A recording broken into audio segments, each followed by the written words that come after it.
Референдум жөнүндө мыйзам долбоору демилгечилердин макул болбогонуна карабай бүгүн тармактык комитетте каралып, палатанын кароосуна жиберилди.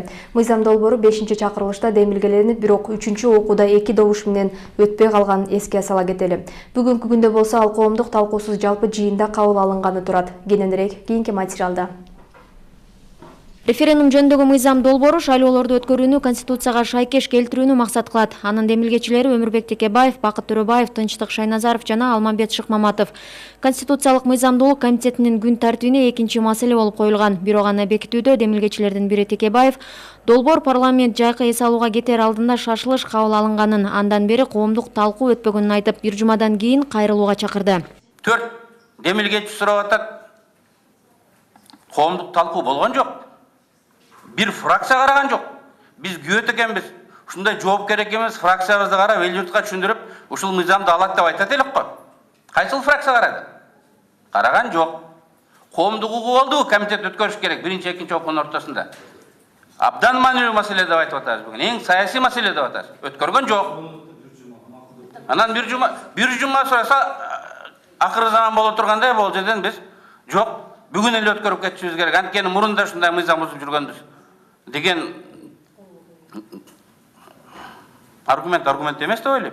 Референдум жөнүндө мыйзам долбоорунун дагы бир демилгечиси Бакыт Төрөбаевдин айтуусунда документке 5-чакырылышта да демилгечи жана баяндамачы болгон. 1-2 окууда кабыл алынып, бирок 3-окууда 2 добуш менен долбоор өтпөй калган. Шайлоолорду өткөрүүнүн жол жобосун аныктаган мыйзам 4 жылдан бери талкууда. Ошондуктан коомчулуктан андагы биренелерге каршы пикирлер бар болсо, аны угуу үчүн бир жума убакыт берүү туура деди. Элдер сурап атат. Биз ар бир статьяга добуш беребизби же жалпы эле бир конституцияга өзгөртүү добуш беребиз деген элдин суроолору болуп атат. Ошондуктан бул жерде бул мыйзамда биз тагыраак жазып коелук. Мен бул мыйзамдын 1-статьядан баштап 38-статьяга чейин мен билем. Бүт толугу мен билем кандай эмне экенин.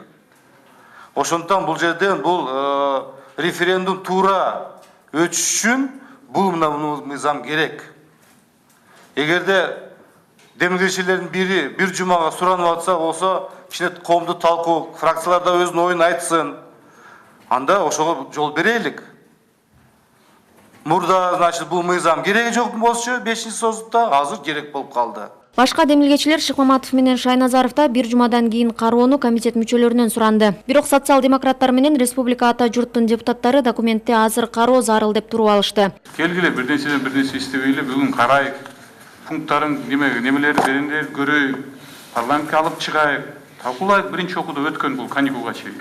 Бир жума калтырганда эч нерсе өзгөрбөйт. Комитетке жаңы төрайым болуп шайланган Асель Кодуранова референдум жөнүндө мыйзам долбоору 22-сентябрдагы палатанын күн тартибине коюлганын айтты. Ал долбоорду бүгүн кароо сунушун добушка коюп, аны комитеттин 9 мүчөсү колдоого алганын билдирди. Демилгечилер болсо сунушу эске алынбагандан кийин комитет жыйынынан кетип калышты. Бурулай Пусурманкулова, Руслан Сабатаров, Сентябрь.